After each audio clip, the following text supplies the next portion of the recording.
il y a cet effet agréable, vous parlez des interviews, de redescendre du stress. Quand les choses se sont bien passées, qu'on a cet effet de soulagement. Et puis surtout, c'est un moteur à l'action, le stress. On a besoin de ça, ça nous sert à réagir, ça nous sert à nous préparer à l'action. Sans le stress, nous n'existerions plus en tant qu'être humain. Donc ça nous a sauvés, ça nous a permis de survivre, ça nous permet de nous préparer à l'action. Le problème n'est pas le stress, le problème est la régulation du stress. AVS avec Philippe Robichon.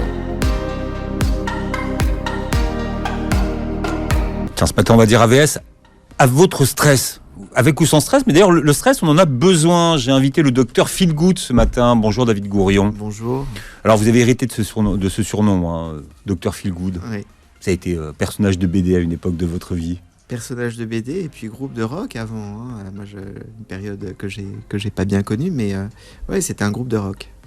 Ah, les Dr Feel Good. Oui, c'était pas. Non, j'ai cru que c'était vous qui disiez. Ah, non, j'ai eu une vue rock. J'ai dit. J'aurais bien aimé, mais non. Bon, non, vous avez fait autre chose. Hein. Vous êtes médecin, psychiatre. Hein, vous avez exercé à Sainte-Anne. Sainte-Anne, ça avait à une époque, on disait il était à Sainte-Anne. Oui. Ouais, ça voulait dire quelque chose quand on était à Sainte-Anne. Oui. Ça veut dire qu'on était chez les fous. Hein. Alors, moi j'ai un biais, ça a été un peu ma maison. Hein. J'y avais travaillé tellement longtemps que pour moi c'est vraiment un endroit très très très familier.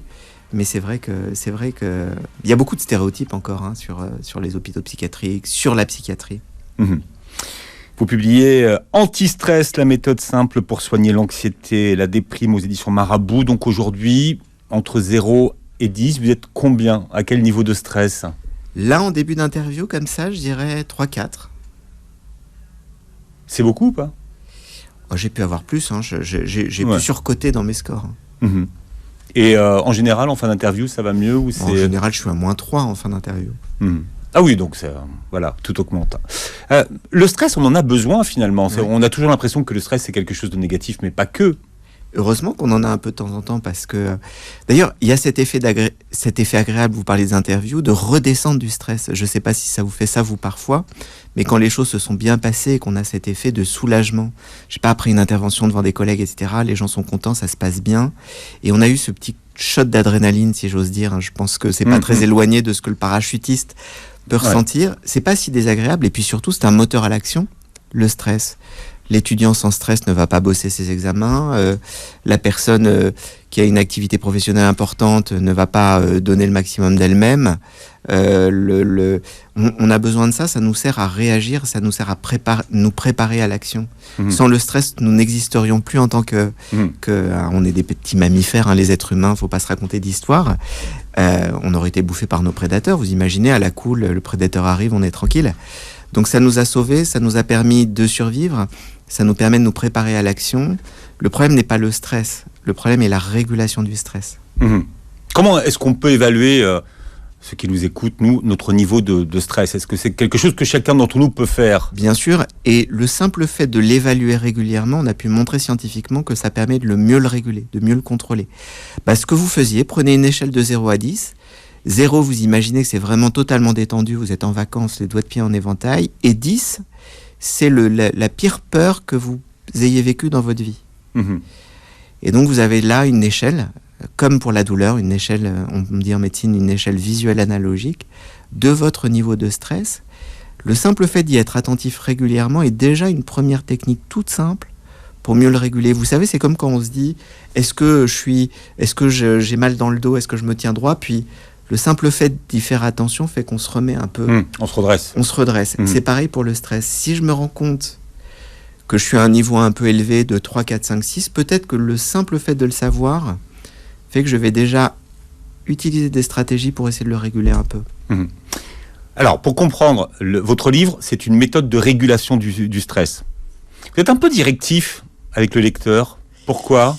J'espère que je l'ai pas trop pété parce que je suis pas du tout quelqu'un d'autoritaire, c'est pas du tout ça. Mais quand je dis directif, c'est pas négatif, mais je me disais qu'en fait, et c'est d'ailleurs souvent un peu ce que les gens demandent, il fallait donner une direction assez claire. C'est-à-dire que si vous proposez une méthode et que c'est un truc un peu fouillis, qui marche pas, où les gens se disent le bouquin est génial, mais au bout de 3 jours, ils l'ont lâché, ils sont tout aussi stressés, ça ne marcherait pas. Donc je voulais que, en fait, moi, le souci numéro 1, c'était l'utilité. Faire un bouquin, pour faire un bouquin, ça m'intéresse pas. Je voulais que ça serve à des gens et que pour des gens stressés. Donc faire un bouquin qui se lise en une seule fois, on se dit tiens c'est vachement génial, et puis 3 jours après on est passé à autre chose, ça ne peut pas changer vos habitudes de vie. Donc il fallait que ça dure un peu. Donc c'est peut-être un peu directif de dire aux gens, le lisez pas d'un coup, mais vous allez lire qu'1 chapitre par semaine. En 7 fois, en gros, faut le lire. Exactement. Ouais, bon. Mais c'est pas très éloigné d'une psychothérapie. Vous allez pas faire, si vous allez voir un psy, vous allez pas faire vos 7 séances dans la journée, faire 7 heures de psychothérapie, et puis repartir en disant c'est réglé. Vous allez le voir une fois par semaine ou une fois tous les 15 jours. Ça va durer, il y a une temporalité, et ça joue un rôle, la temporalité, pour changer une habitude. Donc pardonnez le côté un peu directif, mais c'était pour que l'outil marche. Moi, ça m'a fait rire. Et à noter que vous ciblez spécifiquement les outils motivationnels. Pourquoi c'est là-dessus que vous voulez agir ? Mais parce que vous pouvez vous dire, c'est vachement bien, par exemple, d'arrêter de fumer. Mais pour les gens qui fument, ils savent, tout le monde sait que c'est très bien d'arrêter de fumer. Comment je fais pour, en pratique, trouver en moi la force nécessaire, la motivation pour le faire et pour que ça tienne dans la durée ? C'est un peu pareil pour le stress. Les gens qui sont très stressés vont vous dire c'est devenu une habitude. J'ai une patiente très drôle qui me disait il faut que j'ai toujours mon os à ronger, comme un caniche qui doit ronger son os. C'est-à-dire que quand je suis anxieux, je passe d'un sujet à un autre et au fond c'est devenu une habitude et si tout va bien c'est angoissant parce que je ne suis plus dans l'habitude. Donc travailler sur booster un peu la motivation au changement, c'est pas si simple en vrai. Qu'est-ce qui fait qu'on peut se dire je suis trop stressé, faut que ça change? Mais comment faire en sorte que ces changements-là, je trouve vraiment la motivation de les mettre en place dans la durée. C'était ça aussi un peu le défi de ce livre. Donc c'est une méthode perso, c'est vous qui s'appuie sur l'expérience du cabinet, de vos consultations, de vos patients. De ça, sur des données scientifiques et sur une expérience personnelle d'anxieux. Vous-même, vous confessez. Clairement. Comme plein de gens. Vous regardez les statistiques, une personne sur 5 à peu près souffre d'anxiété. Moi, ça a été un vrai sujet qui a pu être vraiment, vraiment gênant dans ma vie à certains moments. Et donc, vous savez, on choisit jamais notre métier totalement au hasard. Moi, j'ai choisi médecine et psychiatrie et j'ai essayé beaucoup de choses pour mes patients, mais aussi pour moi, pour trouver ce qui marchait le mieux. Et au fond, ce livre, cette méthode, c'est un condensé de ce que j'ai pu voir à la fois qui fonctionnait bien chez mes patients, qui fonctionnait bien sur moi. Et puis comme j'ai une casquette aussi, j'ai fait de la recherche quand j'étais plus jeune, de regarder aussi ce que les données scientifiques, vous savez, il y a beaucoup de recherches, il y a beaucoup d'équipes de chercheurs qui continuent de travailler sur comment on peut optimiser les psychothérapies pour que ça marche mieux et plus vite, de dire si je peux en faire bénéficier les lecteurs, et bien super. C'est quoi la différence entre un anxieux et un non-anxieux ? C'est une très bonne question. En fait, tout le monde peut avoir de l'anxiété ou avoir des peurs à certains moments. Notre esprit, notre cerveau est configuré pour détecter le danger. C'est grâce à ça qu'on a survécu, pour voir le petit serpent, etc. La différence entre l'anxieux et le non-anxieux, c'est la rigidité. Le non-anxieux est très flexible. Il va passer d'un truc qui fait peur, et Dieu sait qu'il y a des sujets qui font peur en ce moment. On est passé du Covid à la guerre, etc. Et dans nos vies personnelles, il y a plein de trucs qui peuvent nous soucier, nous stresser, etc. Donc on a tous des pensées anxieuses, c'est normal d'en avoir. Par contre, l'anxieux va rester bloqué dessus, va rester très rigide sur sa pensée, va cristalliser dessus et va tourner en boucle sans en sortir. Alors comment on appelle ça, le fait de rester sur une pensée ? C'est ça qu'on appelle ruminer ? C'est absolument ça. La rumination, c'est tourner en boucle. Je reprends une autre image parce qu'elle est parlante. C'est pas moi qui l'ai inventée, c'est un patient qui me disait « Je suis comme sur un périphérique sur lequel toutes les sorties seraient bouchées. Je ne peux que tourner en rond et en fait, la différence, c'est bien de penser à nos soucis de temps en temps parce que ça nous permet de les résoudre aussi. Je suis pas en train de... C'est vrai ou c'est pas vrai ça, parce que dans votre livre, je suis pas sûr de ça. La grande différence entre je pense à mes soucis pour les résoudre et une rumination anxieuse, c'est que dans le premier cas, d'abord, ça dure pas si longtemps que ça et je trouve des solutions. Dans le deuxième cas, ça dure longtemps, je trouve aucune solution et je me sens mal après. L'anxieux va vous dire j'ai des symptômes physiques. De 21h à 23h, j'ai pensé à ma mère qui allait pas bien. J'ai pas trouvé de solution, j'ai pas trouvé un médecin, un hôpital pour la soigner. J'ai juste tourné en boucle. J'avais des palpitations, j'avais une boule dans la gorge, je me sentais pas bien, etc. Et c'est comme ça tous les soirs. Donc ça ne résulte pas sur une action concrète qui va permettre d'aider ou de trouver des solutions pour aller mieux. Et ça me crée un mal-être. C'est ça la rumination. Et le non-anxieux, donc, dans ces cas-là, il passe sur le... Il switch beaucoup plus vite. Oui, maman a des soucis Comme de les santé. Exactement, maman a des soucis de santé, on va lui trouver un médecin, etc. Il est plus dans l'action, dans les stratégies de coping, trouver des solutions. Stratégie de Coping, de gestion des problèmes. stratégie de coping. C'est intéressant parce que tout le monde ne sait pas ce que c'est que les stratégies de coping. Pardon, excusez-moi le jargon, vous faites bien de le dire. C'est en fait le non-anxieux va plus chercher des solutions, alors que l'anxieux va plus rester focalisé sur le problème. Le non-anxieux a un effet un peu, s'il fallait dire grand angle, il voit le contexte global avec les solutions dans le contexte. Alors que l'anxieux, il est sur un mode hyper zoom, il n'y a que le problème, on ne sortira jamais du problème, et je suis le problème. Donc, mais ça c'est important de le comprendre. On parlait des chats qui switchent. Oui. Qu'est-ce qu'on a à apprendre des chats ? Je vois que vous avez lu très attentivement mon ouvrage. En fait, vous avez un chat qui a un nom Non, vous avez un chat qui a un nom de tigre. Shere Khan. Bah pourquoi vous devez avoir donné à votre chat un nom de tigre ? Moi, c'est un petit félin, c'est un petit tigre. Ça vous rappelle votre enfant ? Absolument. Les dessins animés de votre enfance ? Bien sûr. Et alors, je disais tout à l'heure, j'étais pas complet parce que vous me demandiez comment j'avais créé cette méthode. Je disais les études scientifiques, les patients et moi. Mais en fait, mes chats aussi. Parce que ceux de nos auditeurs qui ont des chats savent que les chats, je parlais de flexibilité, ils ont cette capacité incroyable à switcher d'un état d'hyper repos, ils sont là le ventre en l'air, ils ont l'air complètement détendus, à un état d'hyper attention. Vous savez, il y a un petit bruit bizarre inattendu. Stock, ils orientent leurs oreilles, ils sont complètement en observation hyper attentive. Et surtout, ils sont capables de repasser de cet état de ma vie est en train de se jouer, on a l'impression qu'ils sont quand même à l'affût, à un état d'hyper repos. Et j'ai eu envie de les copier en disant, mais s'ils arrivent à switcher comme ça aussi vite d'un état d'hyper vigilance comme un anxieux à un état d'hyper détente, est-ce que, au fond, je disais la différence entre l'anxieux et le non-anxieux, c'est pas d'avoir des pensées anxieuses, on en a tous, c'est de pouvoir switcher. Si on peut rendre l'attention flexible, que notre attention ne reste pas bloquée sur la pensée anxieuse, sur ce qui nous fait peur, mais qu'elle peut repasser sur autre chose, peut-être ça aiderait les anxieux. C'était un peu ça l'idée, et donc de développer ensuite des techniques. Bon, après, j'ai regardé aussi ce qu'il y avait dans la littérature scientifique. Vous n'êtes pas arrêté au chat. Non. Le premier s'appelle Shere Khan et l'autre s'appelle Nuage. C'est intéressant les nuages aussi. D'abord parce que c'est un petit chat blanc tout cotonneux qui faisait penser à un nuage. Et puis, c'est une métaphore que j'utilise aussi pour les anxieux. Au fond, si vous considérez vos pensées, si vous considérez votre pensée, votre psychisme, votre espace mental comme un ciel. Dans le ciel, il y a des nuages qui passent. Un souci, c'est un gros nuage noir. Vous pouvez décider que vous faites un zoom sur ce nuage noir, que vous êtes le nuage, que vous êtes votre peur. Ou vous pouvez essayer de faire visualisez-le, imaginez que vous prenez de la distance et que vous regardez d'un seul coup tout le ciel. Il y a ce nuage noir, mais il y a plein d'autres nuages, et puis ça passe, et ça bouge comme le temps. Il n'y a rien de plus impermanent, les bouddhistes le disent bien, que nos émotions. Il y a une impermanence, ça change tout le temps. Et si je suis conscient de cette impermanence, de ce caractère très fluctuant de mes pensées, de mes émotions, comme le temps qu'il fait, certains jours il fait gris, certains jours il fait beau, ça va changer, ça va bouger, je reste peut-être moins bloqué sur ce nuage gris. Avec le docteur David Gourion qui est avec nous aujourd'hui, je ne l'ai pas dit, mais vous êtes neuroscientifique en plus d'être médecin et psychiatre, et vous publiez Antistress, la méthode simple pour soigner l'anxiété et la déprime aux éditions Marabout. Qu'est-ce que les neurosciences qu'on convoque à tout bout de champ aujourd'hui ont à nous apprendre de plus sur le stress ? La localisation dans le cerveau, la façon dont nous gérons nos émotions, qu'est-ce que ça nous apprend de plus ? Oui, alors vous avez raison, on les met un peu à toutes les sauces, ces pauvres neurosciences, et puis au fond la localisation dans le cerveau, même si on peut se passionner pour l'imagerie cérébrale, ça va pas beaucoup aider l'anxieux, on s'en fout un peu.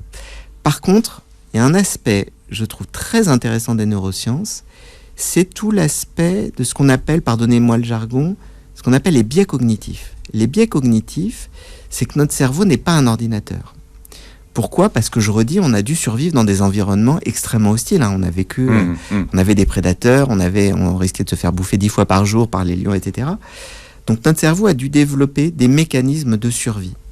Et en quelques milliers d'années, ces mécanismes de survie n'ont pas changé parce qu'on est dans des environnements plus sécurisés, ils sont toujours là.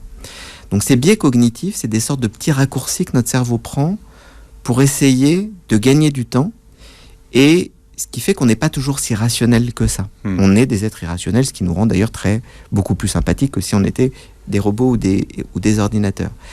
Ces biais cognitifs ont pu nous rendre service en termes de survie, sauf qu'aujourd'hui on ne vit plus dans la jungle avec des serpents, des lions, des cannibales autour de nous, mais ils sont restés. Et ce que les neurosciences ont pu montrer, c'est que certains biais cognitifs sont particulièrement enquiquinants chez les anxieux. Les biais cognitifs, il faudrait dire, c'est des petites erreurs de jugement. Notre cerveau se trompe. Moi, je traduisais par erreur d'interprétation, mais exactement. Notre cerveau se trompe.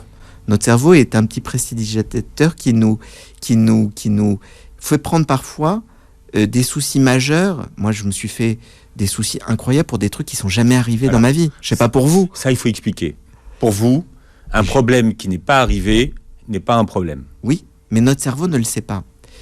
Notre cerveau, notre cerveau, c'est une interface avec le réel. Personne ne sait ce que c'est que le réel. Notre cerveau est une machine qui recrée du réel, qui nous donne une image du réel. Extraordinaire, en 3 dimensions, avec des bruits, des sons, des odeurs, etc. Mais cette interface avec le réel, elle est aussi configurée par toutes les expériences qu'on a vécues avant, et puis aussi, je redis, par des circuits neuronaux qui se sont constitués au fur et à mesure de l'évolution. Il y a tout un modèle darwinien de comment le cerveau doit fonctionner. Aujourd'hui, nos environnements sont peut-être moins dangereux qu'autrefois, mais on a gardé ces petites erreurs de jugement qui nous font... Au fond, je vais vous donner un exemple. Il y a 10 000 ans, il y avait des taillis qui bougeaient. On était dans la forêt, on se baladait. Est-ce qu'il valait mieux se dire, c'est pas très grave, c'est juste les taillis qui bougent, on continue la balade dans la forêt, en termes de survie, ou est-ce qu'il valait mieux se dire, c'est peut-être un lion, il faut fuir. Notre cerveau nous a appris qu'il fallait mieux se dire, c'est dangereux. On a gardé ce biais cognitif-là, ce biais de pessimisme-là, qui est, il vaut mieux surinterpréter un danger que le sous-interpréter en termes de survie. Il vaut mieux avoir peur que pas peur. Si j'ai une pensée anxieuse, mon cerveau va se focaliser dessus, il va faire un zoom dessus parce qu'il y a 10 000 ans, ça me sauvait la vie. Aujourd'hui, ça me crée juste un souci et je tourne en boucle dessus. On ne peut pas changer les réseaux de neurones de notre cerveau. Ils fonctionnent comme ils fonctionnent. Par contre, on peut avoir conscience de ces erreurs de jugement et on peut essayer de redresser un petit peu le tir. Donc on s'éloigne. Et je donne des techniques pour ça. Concrète. L'idée, c'est pas juste d'expliquer, parce que c'est intéressant de comprendre comment notre cerveau fonctionne. Non, mais je redis, c'est la base. Mais je redis, au fond, l'anxieux, il s'en fout un peu, il veut des techniques qui marchent pour comment je fais pour prendre du recul par rapport à ces pensées anxieuses. Mais ces biais cognitifs, ces pensées qui sont fausses, sont à l'origine du stress. Oui. Aujourd'hui, c'est ça qu'il faut comprendre. Mais bien sûr, je dis notre cerveau, au fond, c'est un peu comme une chaîne d'information en continu, sans fast-checking, où l'information ne serait jamais vérifiée, où il y aurait des informations vraies, par exemple, il fait pas beau aujourd'hui, ça c'est une factuelle, et des théories non vérifiées. Il fait pas beau aujourd'hui, donc ma vie va être pourrie. Ça c'est une théorie. Donc notre cerveau crée des fake news en permanence, et on a tendance à les prendre pour vraies pour une simple et bonne raison que j'ai tendance à croire ma pensée, parce que c'est la mienne. Et donc l'idée, c'est de prendre conscience que nos pensées, c'est juste, notre cerveau, il produit de la pensée, comme notre peau produit de la transpiration. Certaines pensées sont vraies et intéressantes, d'autres sont juste des petites peurs, et on n'est pas obligé... Alors, vous me direz, mais on ne peut pas éteindre une chaîne d'information en continu qui est en boucle. Ouais, qui nous fait peur. On peut décider d'éteindre, d'appuyer sur le bouton, puis on éteint le truc. Parfois, c'est ce qu'il faut faire dans la vraie vie. Pour les anxieux, les chaînes d'infos en continu, ça peut être très, très, très stressant. Je leur dis de temps en temps, faites un petit peu moins. Mais notre cerveau, on ne peut pas. Par contre, on peut adopter une attitude de mise en retrait, c'est-à-dire, c'est comme un bruit de fond, mais je l'écoute pas trop. Et là aussi, l'idée, c'était de donner des outils très pratiques pour que les gens puissent prendre conscience que tout ce que notre cerveau nous dit tout le temps, d'hyper angoissant. Je redis, moi, je me suis fait des films, on se fait des petits films d'horreur. Exemple, quand est-ce que vous vous êtes fait peur, vous, pour la dernière fois? Mais je sais pas,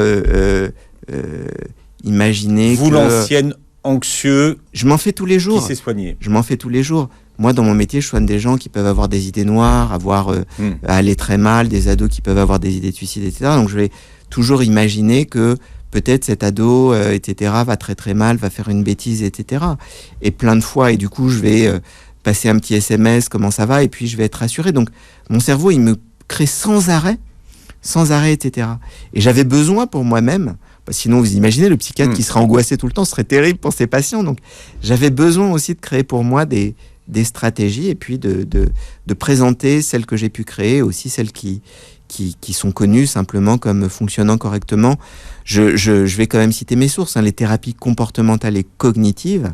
Moi, je me suis formé à ça il y a une vingtaine d'années, auprès de Christophe André, etc. Et ça, ce sont des outils quand même formidables. C'est lui qui vous a donné envie d'écrire, d'ailleurs. Bien sûr, c'est lui qui m'a dit, il faut que tu écrives. C'est lui qui m'a dit, il faut le faire, les gens ont besoin d'outils, etc. C'est important de le faire. Et il faut faire des livres utiles. Il ne faut pas faire juste des livres qui expliquent la science. Il faut donner des outils aux gens. Donc merci Christophe. Nos pensées ne sont à notre cerveau rien de plus que la transpiration de la peau. Voilà. Oui, bien sûr. Mais même Einstein, il pensait pas que des trucs géniaux toutes les 3 minutes. Quand il était sous sa douche, il devait aussi de temps en temps... Il pensait aussi beaucoup de choses qui étaient fausses, en fait. Mais on pense tous beaucoup de choses fausses. Ce qui est important, c'est de le savoir. Je me fais un petit film d'horreur qui n'est sans doute pas vrai. Et du coup, c'est la baudruche se dégonfle un peu. Alors, il y a pas mal de stratégies dans votre livre. Alors, on va commencer par des stratégies qui ne fonctionnent pas. Les stratégies d'évitement. Oui. Bon, pourquoi... Je vais pas y penser. J'ai ce souci. Je disais tout à l'heure, ma mère va pas bien. J'évite, je vais pas y penser. Je vais regarder des séries, je vais machin, etc. Je vais faire une diversion, en fait. Ouais. Le problème, c'est que dans notre cerveau, il y a une sorte de chef d'orchestre, ça s'appelle la métacognition, qui nous renvoie... Alors, métacognition... Les mamans qui nous écoutent savent très bien que, à l'heure d'aller chercher les enfants à l'école, elles n'ont pas besoin de mettre un rappel sur leur téléphone ou leur agenda pour y penser. Leur cerveau leur dit, c'est l'heure d'aller chercher les enfants. On a comme ça des sortes de rappels, de petites fenêtres pop-up qui s'ouvrent dans notre cerveau, parce qu'il y a une sorte de chef d'orchestre dont on n'a pas conscience qui organise notre pensée et nos émotions. Il y a une sorte d'organisation de ça, ce qui est plutôt logique au fond. Presque des automatismes, d'ailleurs, aujourd'hui. Comme une tour de contrôle pour les avions. D'accord ?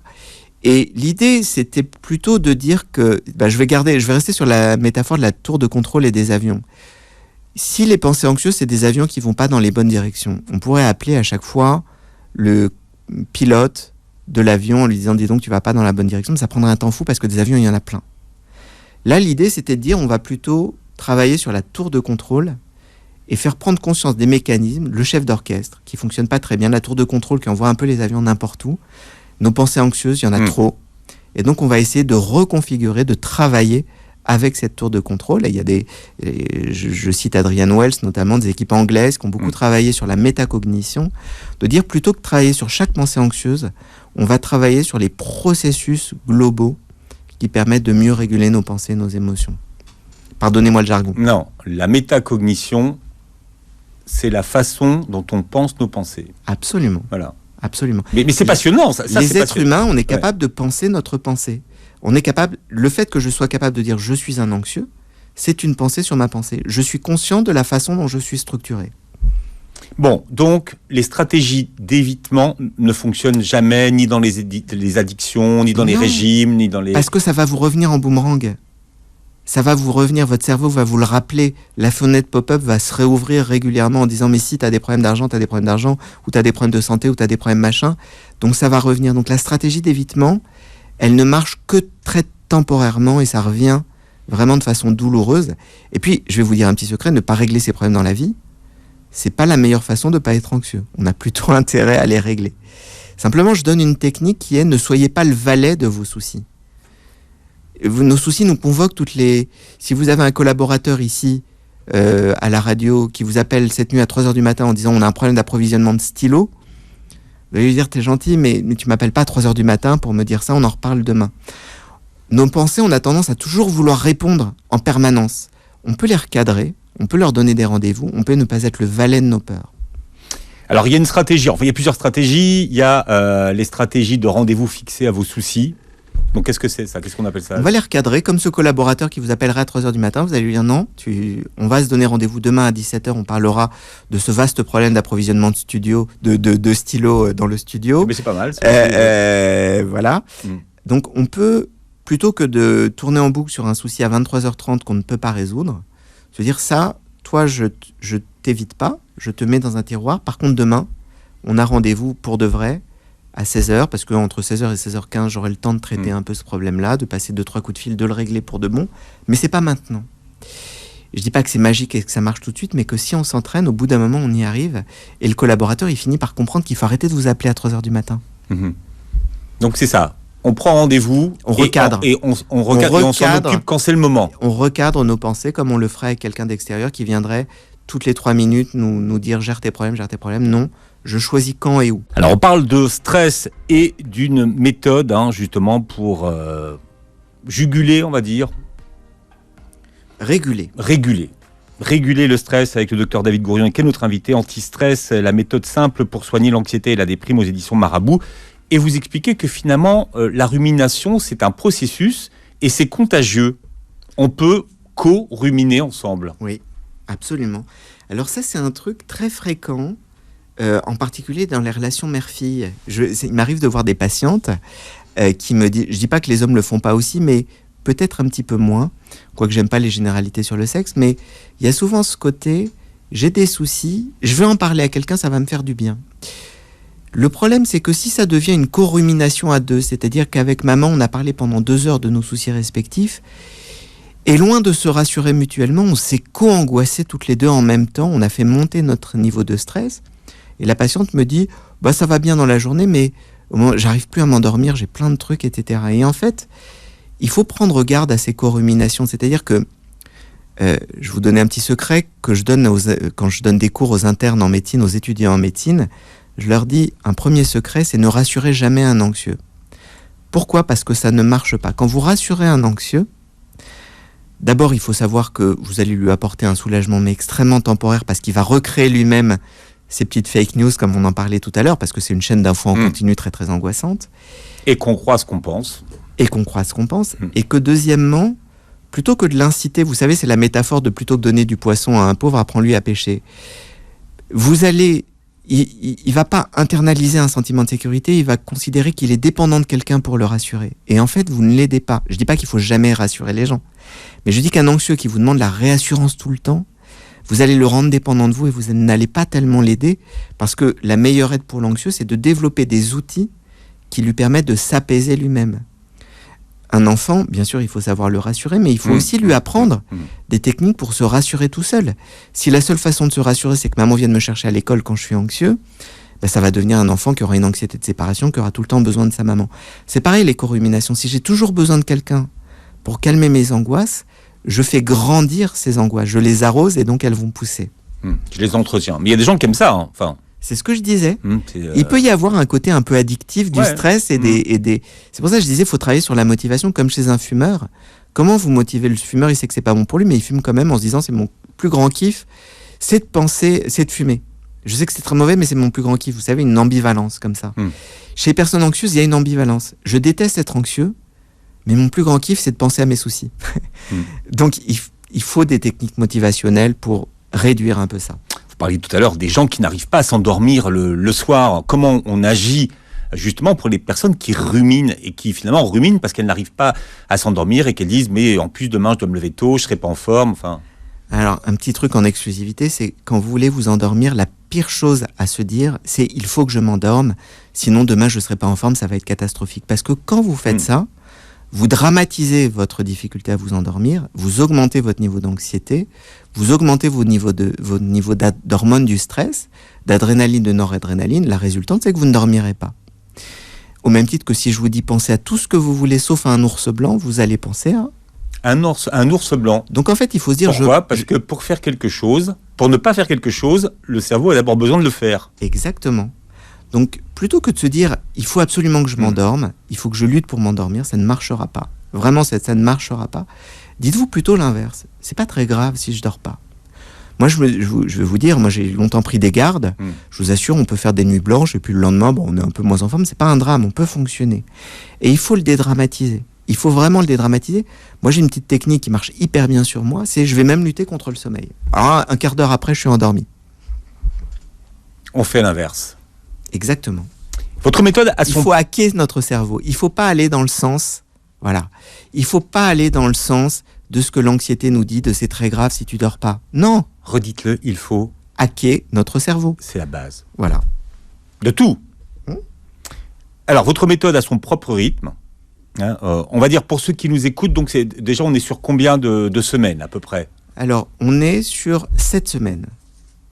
Ça, c'est la première partie de la méthode, une séance par semaine pour apprendre des techniques pour mieux réguler le stress. Et puis il y a une deuxième partie dans la méthode, parce qu'au fond, à chacun son stress. Il y a des gens, le stress, ça va être plutôt l'anxiété, les ruminations, on en a parlé.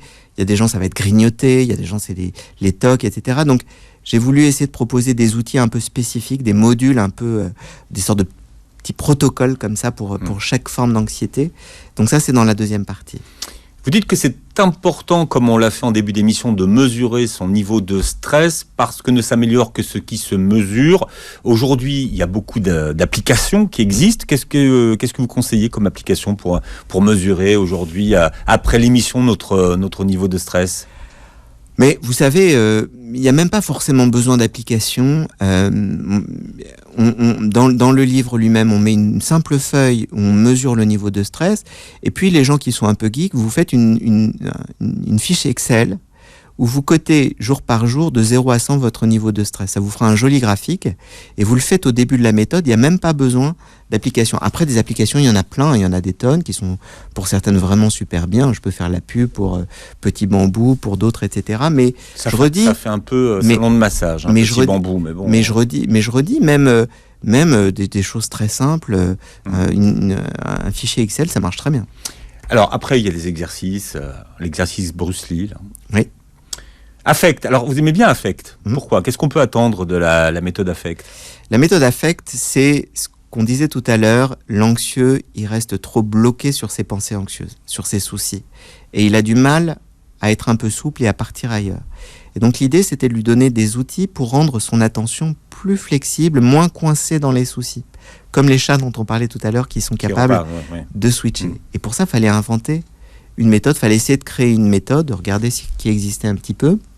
Et au fond, l'idée, c'était de dire, si on utilise des bruits, des sons, qu'on peut créer soi-même en tapotant avec ses mains à droite et à gauche, je vais pouvoir décider de mettre mon attention soit à droite, soit à gauche, soit de façon beaucoup plus globale, une attention beaucoup plus globale, et au fond, apprendre à faire la même chose avec mes pensées. Mes pensées anxieuses ne sont que du bruit. Je peux décider de leur accorder toute mon attention, ou 50% de mon attention et la mettre ailleurs. Et donc, il fallait créer un outil un peu concret, qui soit très...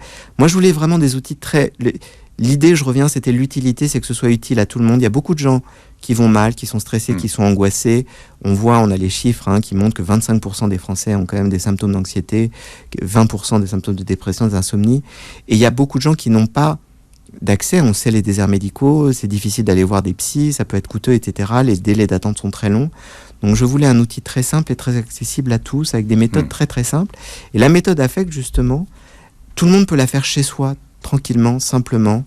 Il n'y a pas besoin... Alors, je voudrais quand même... Alors, parenthèse, je voudrais quand même dire, si vous avez un trouble anxieux, vous êtes en souffrance, etc., un livre, c'est pas magique. Allez voir un professionnel de santé, faites-vous aider. C'est ça qu'il faut mettre. Mais évidemment, voilà, sinon je serais un charlatan.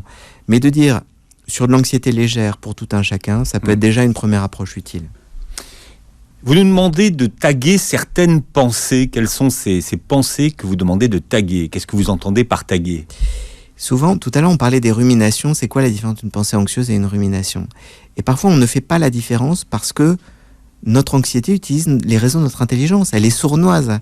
Et on a du mal à différencier ces nuages gris des nuages blancs. Et l'idée, c'est que, au fond, c'est souvent toujours un peu les mêmes pensées anxieuses. Il y a toujours un côté un peu stéréotypé. Si je la tague, comme je taguerais un personnage sur mes réseaux sociaux, au final, j'apprends à la reconnaître. Et si j'apprends à la reconnaître, je lui dis, je t'ai vu, toi. T'es la pensée anxieuse cachée au milieu des pensées normales. Je t'ai reconnu. Déjà, faire ça, ça lui donne un petit peu moins de poids. On parlait des motivations, et notamment des motivations au changement. Quel est le bon moment pour changer ? C'est le lundi, le mardi, le mercredi, le premier jour du mois, le dernier jour du mois ? C'est une super bonne question. Avant l'été ? C'est la même question que quel est le bon moment pour arrêter de fumer. C'est compliqué, chacun a sa réponse individuelle. On ne peut pas décider à la place des gens. Simplement, ce que je dis aux gens, c'est combien de temps vous vous donnez encore pour rester dans cet état-là ? Vous parlez de 5 ans, 10 ans, 1 mois, 3 mois, etc. Puis là, les gens vous disent non, j'ai envie d'un changement plutôt maintenant. Et moi, je leur dis, en fait, demain, c'est un concept qui n'existe pas en réalité. On n'est jamais demain dans nos vies, on est toujours aujourd'hui. Donc à un moment donné, demandez-vous, quand vous dites demain, vous savez, demain je commence un régime, demain je commence à arrêter de fumer, demain je machin, l'année prochaine, etc. À un moment donné, il faut que ce soit aujourd'hui. Et la question, c'est quelle est votre balance motivationnelle ? Qu'est-ce que ça vous apporte ce stress et qu'est-ce que ça vous coûte ? Parce que le stress, c'est pas juste un concept d'être stressé. Ça peut créer des maladies, ça peut créer des problèmes des comportements. Il y a des gens, ça les rend extrêmement malheureux. Ça rend malheureux leurs proches, leur entourage. Il y a des gens, ça les rend irritables, colériques. Ça peut faire souffrir au travail, les autres aussi. Ça peut rendre moins performants. On peut être en burn-out. Il y a même des maladies cardiovasculaires liées à un excès de stress chronique. Donc, l'idée, c'est pas de dramatiser ni d'affoler les gens. Il y a des techniques. Mais c'est de dire, prenez conscience de ça, du poids que ça a dans votre vie, et demandez-vous combien de temps encore. Combien de temps encore ? Et puis si vous vous dites, c'est peut-être un peu maintenant en fait que j'ai envie d'essayer des choses, essayez des choses, essayez-les. Il y a cette méthode, il y en a d'autres, il y a aller voir un psy, mais essayez des choses. Il y a plein de choses, l'hygiène de vie, faire du sport, la méditation, tout ça peut aider aussi. Mais ça on le sait. Oui. Ça marche bien sur vous la méditation. Pas du tout. Non, mais surtout la méditation de pleine conscience. Alors là, c'est pareil. C'est un peu comme les neurosciences. On les convoque à toutes les émissions. J'ai honte de l'avouer, d'abord parce que je connais Christophe André depuis longtemps et Dieu sait que, moi, je sais quelqu'un en qui je sais que ça peut aider beaucoup de gens. Moi, sur moi, j'ai un peu de le dire, ça n'a pas fait de miracle. C'est plutôt yoga. J'ai peut-être pas la patience, j'ai peut-être pas etc. Ceci dit, je pense une chose, c'est qu'il n'existe pas une méthode miracle qui marcherait chez tout le monde et que c'est bien qu'il y ait aussi des outils un peu différents. Et la motivation, on le répète souvent dans cette émission, mais c'est pas une question de volonté. Non. C'est une équation complexe, comme vous l'expliquez. Et il y a l'aspect du plaisir aussi. C'est quel plaisir j'aurai dans ce changement. Bon, dans votre livre, il y a des exercices, des protocoles. Ça aussi, c'est à la mode. Mais ça fonctionne. Ça s'appelle Anti-stress, la méthode simple pour soigner l'anxiété et la déprime. Aux éditions Marabout. Merci Docteur David Gourion d'avoir été notre invité ce matin. On réécoute l'émission en podcast et vous voyez la vidéo sur la chaîne YouTube. Passez une très belle journée santé sur Beurre FM.